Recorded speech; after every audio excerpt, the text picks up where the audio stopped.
Hello there, good to be with you. Now, I am really delighted, excited and looking forward to a smashing hour today because the young lady that's sitting in the studio with me, well, I say young, we both remember appearing together at the Liverpool Empire 25 years ago, so you know what I mean. And she is fab, an international vocalist, wonderfully Irish with a twinkle in her eye and other places on her body besides. It is the fabulous Rosemary. How fantastic to have you here today. Hello there, Debbie. Great to be here and great to see you again. It's been too long. Well, what I loved was when I walked in the studio and she said, "Sure, is it yourself?" I said, "I think so. I think." And I had a look, and yes, it was me. Yeah. It's like everybody does my accent as soon as they see me. Even people with a posh accent to say, "Hi, hello there," and I don't talk like that. Well, I don't think I do. You've got the most distinctive, beautiful, low, gravelly, sexy voice. I mean, you've been described as the Irish Bette Midler, haven't you? Yes. And are you a fan of Bette Midler? Oh, huge, yes. Well, I love anybody that can sing and entertain and be funny and sort of all-round entertainers. Yeah. I'm not one, if I go to see a show, I don't want to see just a singer standing there. No. I want to see everything. Boring, I want to see personality. Yeah. I want to have a laugh. Yeah. And I just want to see, you know, just showmanship, you know. And so that was a compliment to get. Oh, sort of God, compared. absolutely. I mean, I know that you are...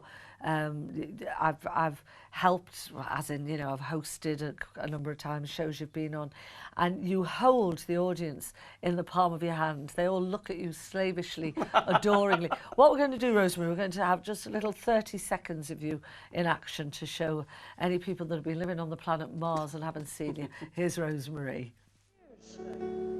God, the train robbers didn't get that. She's got a good singing voice, but it's a warm. People just love it. It's that little magic thing. We'll get by with a little help from all of us.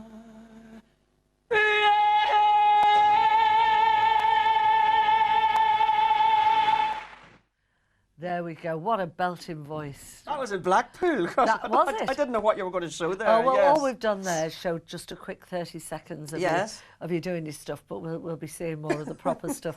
That was a happy time in Blackpool. Well, great audiences there. Which I love pier were you Blackpool. on? The North? I was in the South Pier. The South Pier. Yes. I always get mixed up with them. I had my own show there for the whole summer season, and I how loved fab. it. Yes. And I believe that show, when you're out, when you're in Blackpool, it was more or less sold out all the time. Yes. The whole time. Well, they came from near and far because you know, people when they come to Blackpool for their holidays, you know, you just never. They come from all parts of the north of England and the south, you know, and a few Europeans as well. So you never know who's in the audience, but it's always a lively crowd. It is, and not only that, the bar's always full in the interval. Oh, I know. You don't drive them to the bar, do you, Rosemary?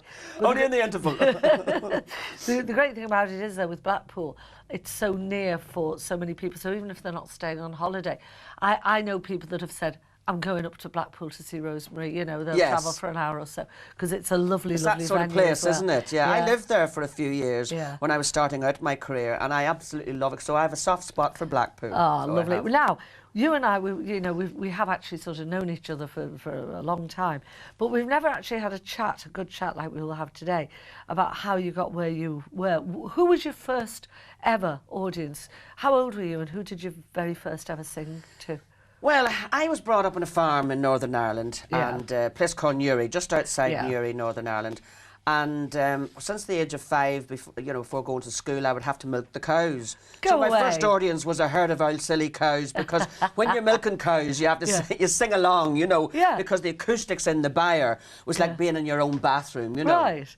So I go, "Oh, Danny boy," and they'd wave their tails and all that there, because cows love music. And it's a known fact they love music, and they give better milk, and they won't kick you. Yeah. So I just used to love trying out my high notes, and while I was milking and just doing the rhythm, and because there was no machines in those days, no, you know. Of course. And I did all that before I went to school. How many cows did you have to get through in the morning? My sister and I used to milk them 4 on each side of the byre, and we'd squirt each milk on each other and stuff like that, you know. And we'd harmonise together as well. How lovely. And so, you know, Was And it a then- happy childhood? Yes, it was my childhood was a wee bit like Little House on the Prairie, you know, Yeah. because 5 girls and 1 boy, and it was all like a year between us Yeah. all. And, you know, brought up in the sticks on the farm and all Yeah. there, and with hens and chickens, pigs, and, you know, and... Do you remember it with affection, or did Yeah. you wish you were like kids that weren't brought up on a farm? Well, to be honest, yeah, I wanted the glamour. All I wanted to do since I was no age was be a singer. I wanted the Yeah. glam of it all, and it's not as glamorous as what people think. It's No, hard, not at all. very hard Hard work, as you graft. know. But yes, if you're brought up in the country, you want to live in the town, and I suppose it's the vice versa with people. Absolutely. You know, you always want what you haven't got.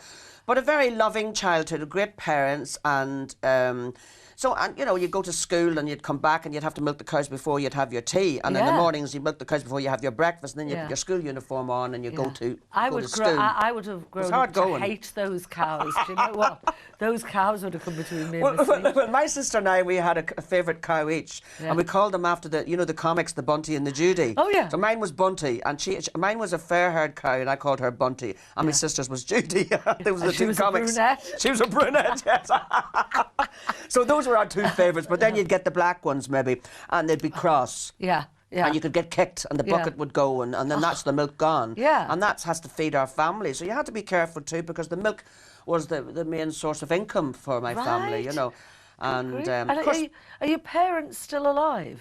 I just recently lost my father about 6 weeks ago, Yeah. and so I've just got my mummy now. Yeah. And so yes, it's a sad time when you lose a parent, Oh, because and you never would see my mummy without my daddy. They were very Yeah. much in love, you know, Yeah. and married for 56 years, you know. Yeah. So yes, it's Yeah. a pretty, you know, Yeah, sad it's for a- my mummy too. It is. But the good thing is you have been amazingly successful.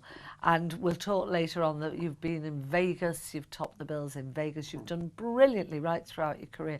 And your mummy and your daddy both saw you succeed. That's right, So that's yes. the great thing. They both saw their daughter do it Yes. to achieve her life dream. We're going to take a look now at the first part of a little show reel of yours. Oh. So here we go. Here's Rosemary. I don't mean to waste your time, Doctor, but it was him who insisted I come. So what's wrong? Clearly not just a sore throat. I've got nodules on my vocal cords. And when were they diagnosed? Oh, I don't know. About 3 months ago, I think. And what course of treatment was recommended? Well, they sent me to some ear, nose and throat guy to check for throat cancer. I got the all clear. But the general consensus seemed to be to rest my voice. And my guess is you haven't been doing that. Well, I did cancel a few gigs here and there. If I stop singing, I lose everything. Including my husband. The first time the nodules were mentioned, I didn't tell Jimmy. Well, I just hinted that maybe I could take some time off. But sure, he's always got bookings lined up all around the block. And I feel I owe it to him to take them. Jimmy has other clients he manages. Phone call just now. Susie, was it? Surely she could do some of your performances. No, she could not. She's already replaced me in other areas. How do you mean? I mean, in the bedroom. So that's it then. You're just going to ignore it. Oh, I'm not giving up, if that's what you're driving at. We just need some time alone. That's why this job at the holiday centre is so important. It'll be 3 months with Jimmy all to myself. Maggie, your voice may not last the night, let alone a 3-month gig. If you carry on singing, you could lose it for good. Well, what do you suggest I do then? Let him take Susie and leave me at home hoping and praying that he'll come back? 'Cause he won't. My singing's the only thing that I've got that he's interested in now. If I can't give him that, then it's over. Look, Jimmy, I'm not singing tonight or any other night for that matter. Listen, that doctor friend of yours says you're ill. He says it's more than a sore throat. Well, he had no right to. Well, I've got a right to know. I'm your husband. Husband? Maggie, what is wrong with you? You're seeing that you're all concerned all of a sudden. I've got nodules on my vocal cords. I can't sing for months. I might never sing again. What? I've got a rest from now on. So that's the holiday centre, my career, Everything up the spout. Listen, forget about the holiday centre. Susie Kay can do that on her own. Oh, I bet she can. Go on, Jimmy. You go on and have a good time. I said on her own. What? Maggie, if you're ill, I want to be with you. Oh, I want to see the whole of that. Now that was just a brief example of Rosemary's brilliant acting abilities. That's fab. Absolutely super. Thank you very much, Debbie. You are very talented. That was Doctors. Well, we're going to see a little bit more of that after this break.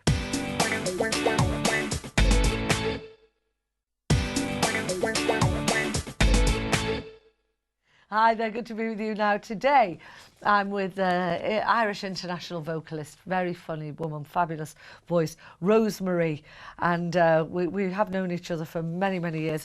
You wanted to be, your hero, you wanted to be a female Tom Jones, didn't you, in the early years? Well, I love entertainers, you know, and because he's got a sort of a raspy, powerful voice, which I have as well, I mean, you know, nobody sleeps when I'm on, you know. So I used to love watching his early TV shows when I was growing up, and and that hand would go on the microphone and the big ring and everything. And I remember getting so excited as he launched in, he was giving it all the movements and everything. And I just thought, fabulous singer and great entertainer, and still is. And I hung up out with him in Vegas, and his shows are still fantastic. Oh, he's you know, unbelievably. There's less knickers been thrown now. You know what I mean? The odd pair gets thrown, but and the odd Zimmer. the odd Zimmer, But yeah, fabulous. Yeah, a little tenor lady there chucked onto the stage. Don't do too much information. Tell me, where you were brought up, you were saying you were brought up on the farm, milking those blessed cows. What did your mum and dad want you to be? What was did they push you towards a proper job at first? Oh, very much so. And I was the firstborn, so they were very protective of me. Yeah. And they knew I wanted to be a singer, but, you know, get a proper job. So I wasn't very academic at school, so I never passed any exams. So they sort of said, well, you can go into hairdressing, you don't need any exams to do that. You'll be washing people's hair, sweeping the floor and all that there. And then you learn your craft as you go along. But, I had so many disasters. I was a hopeless hairdresser. And what I would do was go into when the people would be underneath the hairdryers, and in those days the hairdryers were very loud, and I'd play my guitar, play my accordion, sing along, they go, and then all I wanted to do was read their magazines. But I had a disaster at hairdressing. It was a cheap perm day for the pensioners, and they all wanted like the curls up here, and you know, very straight hair. And this wee woman had a short neck. That was a horrible style. I know, like a poodle on top. Yes, it's true. And dead manly. It's just like a short back and side. So it would last them, you see, because people couldn't afford it, you know. And so get it as short as you can, so it would last you. Would be what they were thinking. It'd be better just having a shaved Oh, head, for goodness' sake! But this wee woman, Debbie, she had a wee short neck, and she had like, you know, that sort of like flobber-lob earlobes that hang, you know, they just go flobber-lob. As you get older, your earlobes. So I am trying to go short as I can, and didn't I snip a piece of her ear off? And there was a white towel around her shoulders. And so she she was reading her paper and felt nothing until she saw all the blood on the white towel and went, "Ah!" and then got up, hand on the ear, ran down the stairs and out onto the street where people could see. No. And 2 days later, another woman took an epileptic fit underneath the hairdryer. Ambulance was called. This was a main street where I did the hairdressing. And if there was a wedding, people would look at the cathedral and watch the weddings. If there was an ambulance, who's ill? Or if there was a fire engine. So, and then everybody knew it was me, you know, Rosemary, doing hairdressing. And, she electrocuted. It was all around the town. I electrocuted the woman. And she took a fit underneath the hairdryer. So the hairdressing got less and less and less. And I just wasn't cut out for it, Debbie. Bang, bang. Boom, boom. Bucket of fish. Very so, good. yes, that was my career in hairdressing. And basically, I was hopeless and very frustrated because I used to say to my mummy and daddy, well, mummy was a bit more lenient, but said, go and ask your father. I want to be a singer. Go and ask your father. You're not leaving this home. You're not going to London. Just being protective and quite strict, my father was. So how did you escape into the world of singing? Well, what I used to do is sing at a lot of senior citizens' homes and hospitals and religious places and everything, and you know, get used to singing in front of an audience. Yeah. And basically, I had to wait till I was 18, you know, and then you know, left for London. And it's, my goodness, when they say Dick Whittington and the streets are paved with gold. Yeah. Oh, it was a culture shock for me because I was a wee country girl. And what did you go on your own or did you go with a friend? I went on my own. And I made some contacts over there, but I auditioned for Opportunity Knocks and I didn't get on. Yeah. But I did a lot of talent competitions in Ireland, and then came. I got somebody that got me on. I was on New Faces, and I didn't do well on that either. Jim Davison won when I was on that. How weird. And then built up, got an agent, and got stage clothes, like sparkly tops, like what you're wearing. And I had to get, you know, the musicians would say, "Have you got your dots, love? Dots? What is dots? You know?" And that's your musical arrangements, because you have to have money to get that. Yes. And you have to got to get yourself an agent. Where did you live? I lived in Shepherd's Bush when I first came over, Shepherd's Bush stroke Hammersmith. And then I auditioned for Search for a Star, and that's when it took off. That's what really took off. We're going to take a look at this now at your early stage, your first Oh dear. big breaks. Here she is, Rosemary.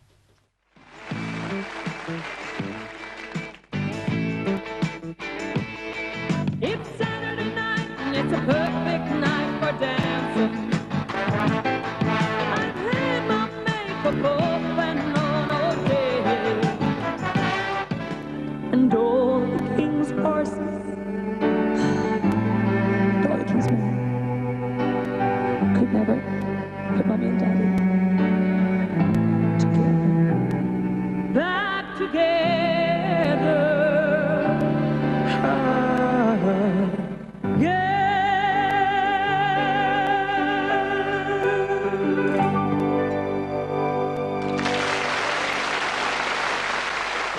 After singing such a sensitive number like that, you really have a very well-developed sense of humour, don't you? Oh, yes, yes. But she never let you finish the job. You know, that was my career in hairdressing. But I hated it. I wasn't cut out. I wasn't cut out.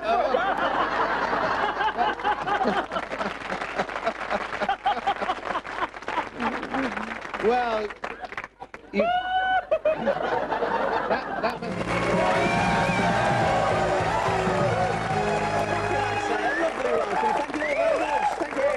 Thank you. Nice to have your company at house. Please welcome Rosemary. Rosemary, what did you think of Pandora? But I love the name Pandora. Don't go back to Janet. I think I do, because Janet sounds so ordinary. Pandora's a great name. Yeah, you can tell you medicate, I was going to say. Maybe she did. Meditate, because you look so relaxed, and I wish I could do all that there. Rosemary, your marks, please. I feel for every performer here tonight. I give my 2 points to George Bleeks. The Righteous Stooge, I give 4 points to. Wicked Sensation, I thought they were great. They had loads of energy. I give them 6 points. Maureen Campbell-McKeever, I think the song let her down, but she's got a great voice. Big ballad next time, maybe. 8 points. Yes, he doesn't use the guitar as a comfort blanket. I mean, he's the best player I've heard on guitar for years and years. I don't remember anybody playing as good as that. And Rosemary. it's not often I'm stuck for words, is it, Marty? It's not, you know. And words fail me listening to that man. I mean... Can you do Ian Paisley? I hear you can. Ian Paisley? Yeah. Oh, don't. Oh, you got me on the hop there. Oh, All right. if you've forgotten the joke. Depending what joke I you saw want. you doing one on Shooting Stars with Vic and Bob. With Vic and Bob. Yeah. Oh, yeah, I didn't even know they were coming to me. Ian Paisley's holding a bicycle up in the air, and Paddy Murphy says, "What's that you're holding up in the air, Paisley?" He says, "I'm holding a rally."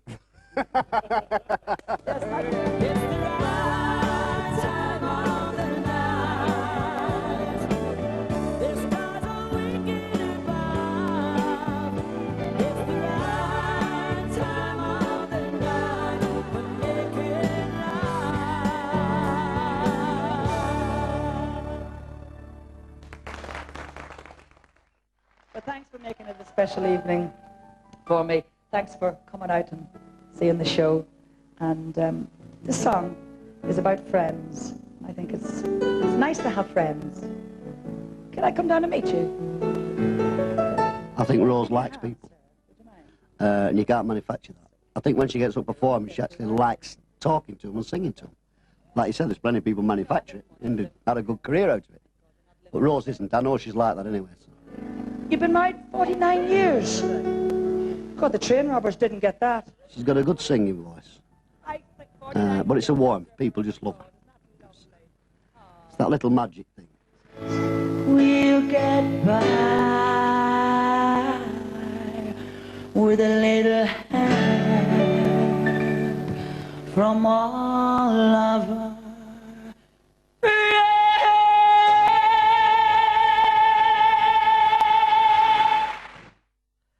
Brilliant, Rosemary. So that's really about the first clip where it started for you. You were the Irish Cheryl Cole, weren't you? Yes. I mean, you combined comedy, very good advice on showbiz, cracking voice.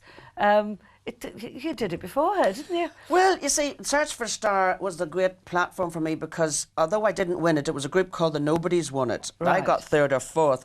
But I decided I would make everybody laugh on my interview with Steve Jones. Yeah. And on the back of that, because I had a sense of humour, I got the game show Punchlines. So I became well known for Punchlines, that Rosemary with the sense of humour, before I even got a record deal. It was a way years after that I didn't get a record deal. Yeah. But I kept getting... and then when I got the record deal... Yeah. Which Frank Carson was responsible for, and a song called When I Leave the World Behind. Oh, and I sang it on the Chaz and Dave show. And but because of my sense of humour, I got offered a lot of shows like Through the Keyhole and doing Go For It. That was 2 series for the BBC I did, where I was the Irish Cheryl Cole, you know. Yeah, absolutely. And of course, Search for a Star was the X factor of its day, because that was a big production show. Absolutely huge. I mean, I remember it, and I find it quite ironic that you set out to be a singer, but in actual fact, those couple of years, you were a presenter. Yes, presenter and comedy, and even when I had the record success, I was doing shows like Shooting Stars with Bob and Vic, Bob and Vic Reeves, and I also did the live shows with them at the Apollo Theatre in Hammersmith. Yeah. But and I still love that. That's another string to my bow, as well as the acting and everything. But I loved it, and being the judge. They always have to have the judge that's a bit more controversial, and we had one of them. I was the nice one. I was the nice one. I was the good one. But you still have to be constructive criticism, and of course I've been there. You know what I mean? Doing all the working men's clubs. You've got to learn your craft. And, you did not learn. Yes. Well, listen. What we're going to do? We're going to take another quick break, and we'll be back with Rosemary after this.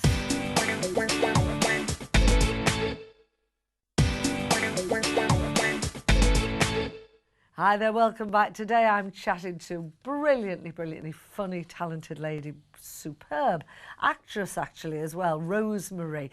Rosemary, right? We've seen you singing, we've seen you dancing, we've seen you doing all sorts. You've just got back from Vegas, haven't you, recently? Yes, I have. I did Vegas for about 4 or 5 years, and I absolutely loved it. Played all the Golden Nugget and Caesar's Palace and places like that. Hung out with Engelbert, like you do. You know what I mean? Hung out with the hump. And you hung out. You hung out with Tom Jones as well. Yes, Debbie Reynolds, Tony Curtis. Oh, lovely. They all were there. And prior to that, before Johnny Cash died, I did a lot of stuff in Europe with Johnny Cash. Right. And Tommy Wynette. I mean, that was way before that there. So, but to play America, I wanted to get that out of my system. What was it like living there?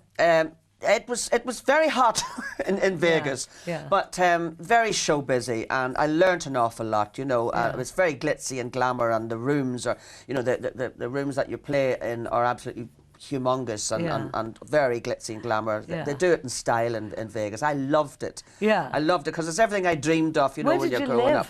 I actually lived in Vegas, just on the Strip. Yeah. So I did, around the corner from the Hilton Hotel on the Desert Road, it was called. And I made a lot of friends, a lot of showbiz pals, and they all supported me and everything. It took a while to get going. Yeah. So I used to play the Sundays at the Golden Nugget when Gladys Knight was off. Right. And then I'd do the Sundays at the Hilton when Sheena Easton was off. Right. So I'd alternate, and then I did a lot of outdoor concerts. What a great experience though. Great experience, absolutely, yeah. And the other thing is, you've got an album coming up called My Big Fat, what is it? Big Gypsy Songbook here. We're going to play a couple of songs, just a little showcase out of it in a minute. you've got so many travellers that you've got loads of travellers that follow you, they're fans. Yes. Big fan base. Why do you think that is? I think I sing all these so I bring the songs back from years ago and do them in my own style. What some people call them torch songs, love songs, ballads, whichever, and a wee bit of country rock. Power ballads. Audience participation, sing-alongs, the big power ballads. A bit of everything, and a bit of... quite emotional, a lot of the songs are, and they love me for it.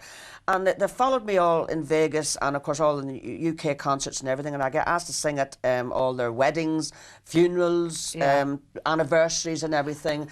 And every time I just did a festival recently for the travelling community, and a big outdoor festival, and you know the love songs like Crazy, for instance, or the Can You Sing So Lucky, Can You Sing That, Can You Sing This, and Can Hurt, you know, all the sentimental songs. So why haven't you recorded this? So this is a selection of songs that I keep getting asked for. And also the BBC asked me to well, what happened was they were doing a documentary on the travellers and going to their homes and their churches and a whole documentary. Yeah, My Big Fat Gypsy Wedding. There's talk about they want me to be involved in that, but this was a radio show for Radio 2, and they said we don't want anybody coming to interview us unless it's Rosemary. So I got the gig, and no script or anything. I just did it at the top of my head, and I was allowed into their homes. How lovely. And it was called The Silent Revival, and that went out on Radio 2 quite a few times. How superb. And it was then that I really noticed that, you know, I have an awful lot of loyal fans in the travelling community, yes. Well, we're going to take a listen now. Here's, which is great. Oh, absolutely. And so here's Rosemary and a little selection of the songs that are going to be on that album. I love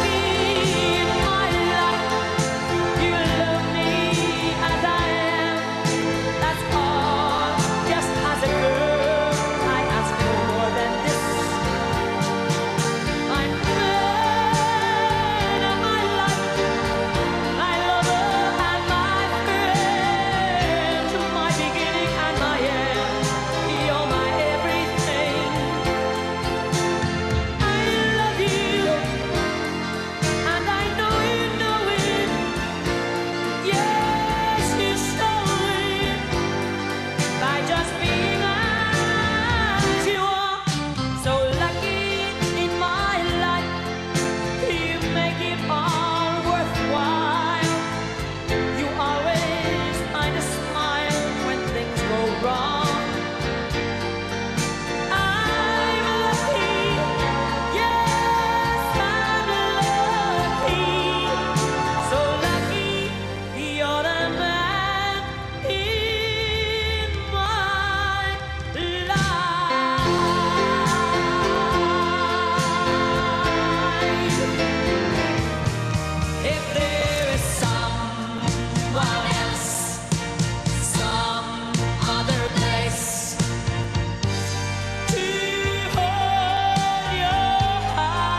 we go. Just a couple of the songs that's going to be on Rosemary's new CD. That's great. That's really Thank you good. very much. So they're a good sort of combination of the good oldies. Yes. A couple of power ballads, a couple of bits and bobs. Yeah, really, a wee bit of country kicking in there. Now, you, I was laughing, I was looking at the things that have been said about you. Les Dawson, he told an audience, she has a voice that had worn shipping in the Solent. That's what he was saying.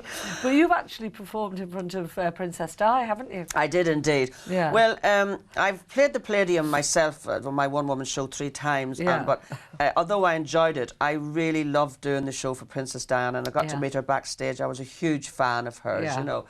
And she said to me, I did sort of a sing-along medley to get all the audience going as part of my act. And she says, I enjoyed your singing, but she says, you made me laugh too, she says. So she was lovely, and that was great. And I've sang for Princess Anne as well. Yeah. And she's great fun. Everybody thinks that she might be, you know, a bit po-faced, but she's not. No. She's fabulous. And I was singing... Your Royal Highness, you're officially on the Debi Jones show here, cruising with the stars. You're not po-faced. Because I was singing Stand By Me, and I was going, everybody stand by me, whoa. Yeah. And she had her lady in waiting beside her, and she was going out, and somebody spoke behind her, and she turned around and she gave them a look, as much as she said, stop talking in the middle of Rosemary's. And she was clapping her hands. Great? She was great. She's absolutely good fun, fabulous. Actually. She's fun. And I did notice with that very first clip, you had a tiny, weeny, little short skirt on. With those, nothing's changed. No, nothing's changed with those great big fat legs hanging from it. No, those fat legs are the fat. No, that was a joke. Because your legs caused a political row, didn't they?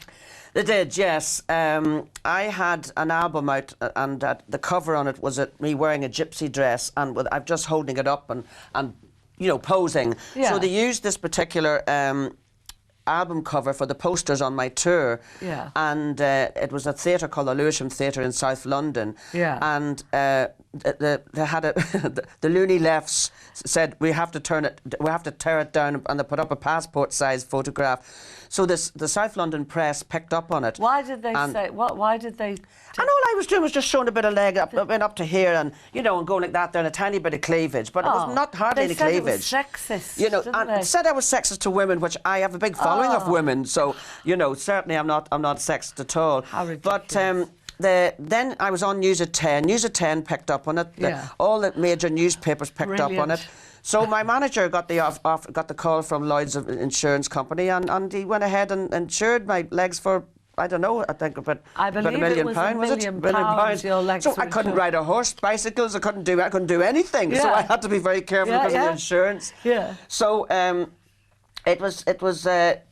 You know, a very strange time, you know, because... but did you find that all that publicity and being on News at 10 and everything, that's just great, isn't it, for your career? Well, I think my manager and my agents and all thought it was great, but I thought to myself, I didn't like the way they said I was sexist to women, but all my fans would know that I am quite the opposite from that. No, you're actually, and I will say this because I know so many women that have followed you for years, you're a woman's woman. Yes, very much so. I mean, that's what I always like to think. I am as well. You don't take yourself too seriously. No.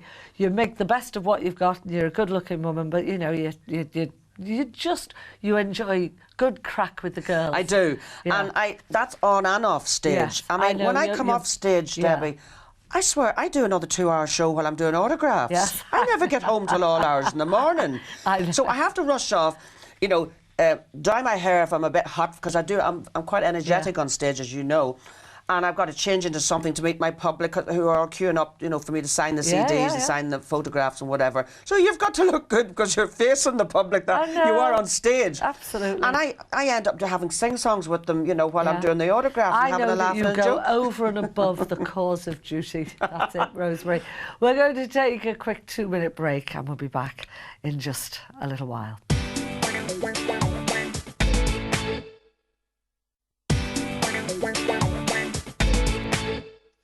Hi there, welcome back. Now today I'm chatting to Rosemary and we'll be back with her in just a tick. Let me remind you about this though, going out in their thousands. These are a super little brochure and it's your first time guide to cruising. If you've never cruised before and you've got questions you'd like to ask, you'll probably find most of the answers are in this. Two ways of getting your hands on one. Call us on 0871 423 4444. If you do it that way, the calls will cost 10p a minute from a BT landline, and other networks, the mobiles will vary, or do it via the internet. That's totally free. Just get in touch with us on www.holidayandcruisechannel.co.uk. Right, back to the lovely Rosemary. Just tell us, our viewers, because I think this is a lovely little story about how you funded your very first record, because you knew the song you wanted to record, but you couldn't afford to record it. This is very true. Well, this was shortly after, you know, I was very well known from doing punchlines, but I couldn't get a record deal, and I did my first pantomime with Frank Carson at the Grand Opera House in Belfast, and it was Dick Whittington, and I had a fabulous time, and he was fabulous to me, great mentor. And he says, you should be the greatest, biggest singer ever come out of Ireland, he says, and you keep seeing you on the TV on funny shows and game shows and stuff, and what about your recording career? And I says, well, I have this song, Frank, I says, but I haven't got a record deal, and if I wanted to record it myself, it's going to be very expensive to do it in the studio. So he says, I tell you what, he says, I'll introduce you to Barney Eastwood. Now, Barney Eastwood was the big manager of Barry McGuigan, the boxer, and he was very well known. And he introduced me to him, and Barney Eastwood sort of said, I'll foot the bill. And he gave me the money, and I went into the studio. I recorded it, first of all, in Belfast. And then, so I says to Barney, I'll pay you back the money when I get my royalties. Now, I hadn't had a record deal at this stage, so I thought, well, I will pay him back the money some way. And then my agent got the call for me to go on Search for a Star on LWT, which is London Weekend Television. And I sang with Chaz and Dave, You're Nobody Till Somebody Loves You. And then I got to sing When I Leave the World Behind, which is it's an Irving Berlin song. And the switchboards was jammed, people, because they hadn't heard this song. It's a very old song from years ago. Bing Crosby also did a version of it. And there's me bringing back this icon of a song that people hadn't heard for years. And, you know, it was the public on the switchboards wanting to know where could they get Rosemary singing, you know, where could they buy a copy of it. Of course, I didn't have the record deal, but among the many calls was record companies, and I could pick and choose whichever record company I wanted. And the burning question, did you manage to pay Barry? Yes, with interest. How super. When I got my first royalty check, That's a lovely story. Yes, and that was that started the ball rolling for my genre of the type of music I wanted to do, like bring back all these old songs that some of them have been forgotten about and do them in my own style. And wonderfully you do them as well. Listen, we're going to take a look now at another example of your acting, because when I watched that first clip, which was from Doctors, you remind me in the second clip we're going to see now of, what's the girl's name? She married the head of Channel 4. She used to be on Coronation Street. Sarah Lancashire. Take a look at this. Oh, really? And our viewers, take a look. Doesn't she look like Sarah Lancashire? Here we go. Have you had a rough day, love? Excuse me? Well, if you don't mind me saying so, but you look like you've been dragged through a hedge backwards. Close. Oh, don't get me wrong. Rough and ready gets me every time. Yeah? Maybe I'll get myself cleaned up then. I'll keep your stool warm for you, love. I bet you will.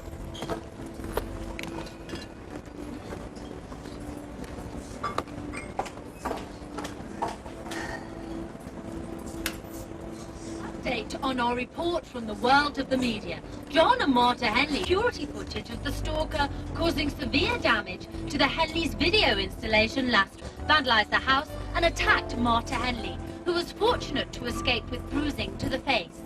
The man identified as Alex Watt. Ironically, the Henleys have been strongly criticised for their provocative use of violent imagery. Sounds like a case of life imitating art.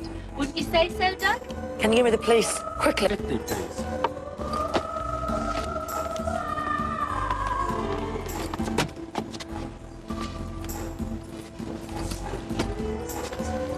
Aren't you going to have your drink? Oh, yes, of course.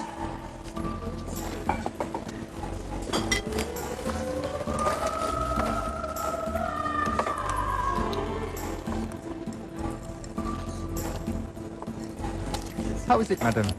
Lovely, thank you. Thank you.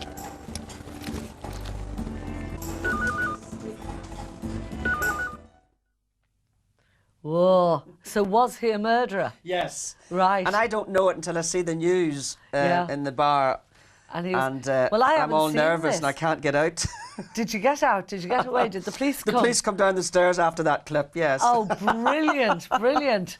Yeah, the director was a guy called David Furman, and that was my first movie. Yeah. And he's offered me now to star in another movie, and it's going to be something similar to Godspell and Jesus Christ Superstar. Oh, wonderful. Yes, so... Don't tell me you're playing Mary Magdalene. Well, I don't know yet. Well, as long as it's not Pontius Pilate, Rosemary, No, that's amazing. I hope not. Which do you prefer, acting or singing, or being a comedian? Well, I think the whole... Well, number one, if you're a singer and you're doing a power ballad, as you call it, and it's a very emotional ballad, you have to act the words out to make people believe and to know what you're singing about. So there's a certain amount of acting goes into that. Yeah. All three is part of what I do on stage because I love making the audience laugh, love having a sing-song, having the crack, as we say in Ireland. And... But singing is my number one. The acting is you know, it's great too, and the presenting, anything. I love having loads of strings to my bow. It's always good. Keeps you on your toes. And in this business, you don't want all your eggs in one basket. No. No.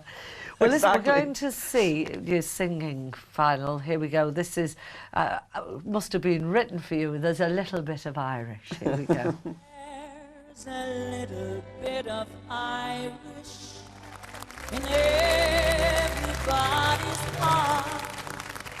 Sure, no matter where you wander, you'll agree.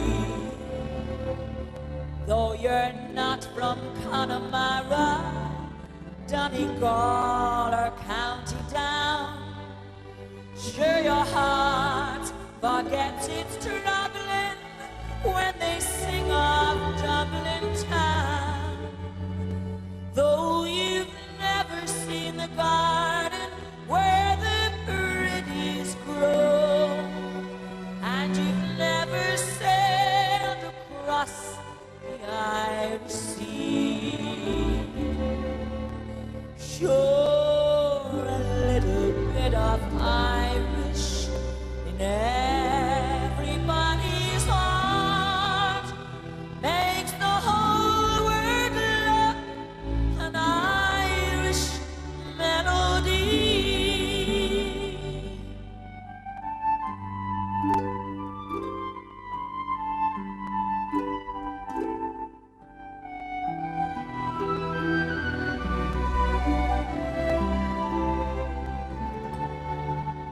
They say that mighty river must burst out of a spring, and the joys that must be happy must first learn how to sing.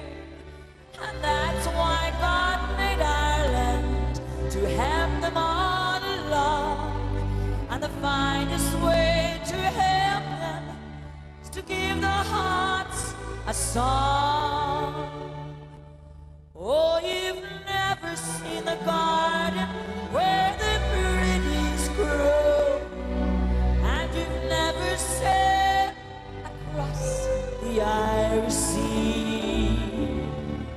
Sure, a little bit of Irish in everybody's heart makes the whole world love an Irish melody.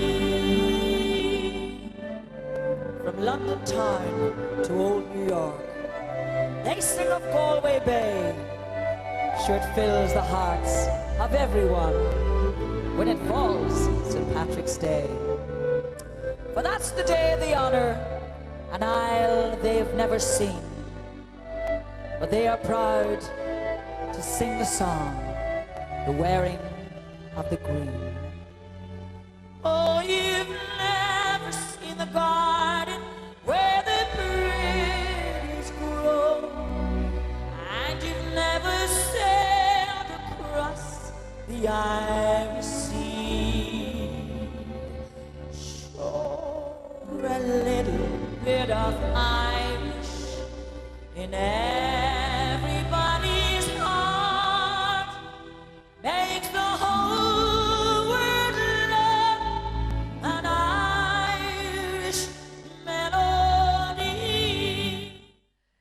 There we go, Rosemary. And if you've only just joined us, we've only got about a minute or so left. What a shame.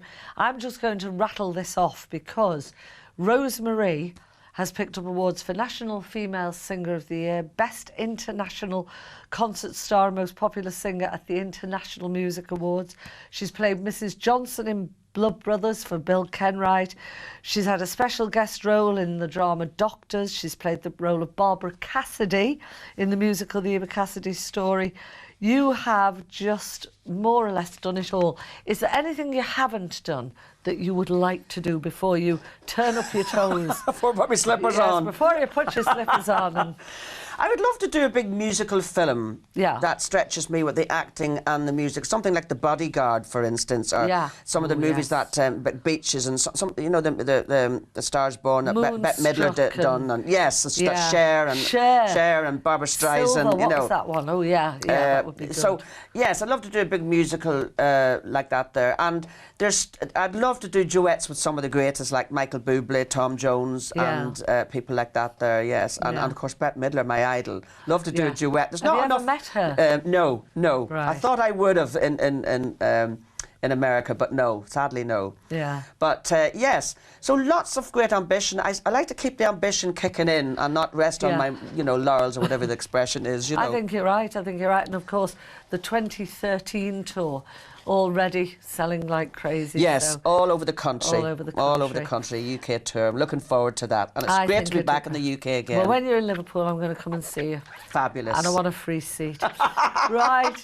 Rosemary, been brilliant. Thank you so much for coming in today. Thank you, Debbie. For Rosemary and myself, Deb, till next time, take care. Brilliant.